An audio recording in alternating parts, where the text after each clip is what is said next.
ജാലൂത്ത്: Israel ജനങ്ങളെ, എന്നോട് യുദ്ധം ചെയ്യാൻ ധൈര്യമുള്ള ആരെങ്കിലും നിങ്ങളിലുണ്ടോ? ആരും മുന്നോട്ട് വരാൻ ധൈര്യപ്പെട്ടില്ല. അപ്പോഴാണ് പടച്ചട്ടയോ വലിയ ആയുധങ്ങളോ ഇല്ലാതെ ഒരു ചെറുപ്പക്കാരൻ മുന്നോട്ട് വന്നത്.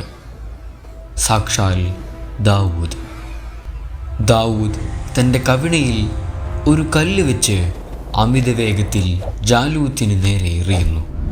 ആ കല്ല് കൃത്യമായി ജാലൂത്തിൻ്റെ നെറ്റിയിൽ പതിക്കുകയും ആ കൂറ്റൻ പോരാളി നിലം പതിക്കുകയും ചെയ്യുന്നു. ഇസ്രായേൽ ജനതയ്ക്ക് അദ്ഭുത വിജയം കൈവരിക്കുന്നു. ജാലൂത്തിനെ പരാജയപ്പെടുത്തിയ ദാവൂദ് പെട്ടെന്ന് തന്നെ ജനങ്ങളുടെ പ്രിയങ്കരനായി മാറി. കാലക്രമേണ അദ്ദേഹം കേവലം ഒരു പോരാളിയിൽ നിന്ന് ഇസ്രായേൽ ജനതയുടെ രാജാവായി അവരോധിക്കപ്പെടുന്നു.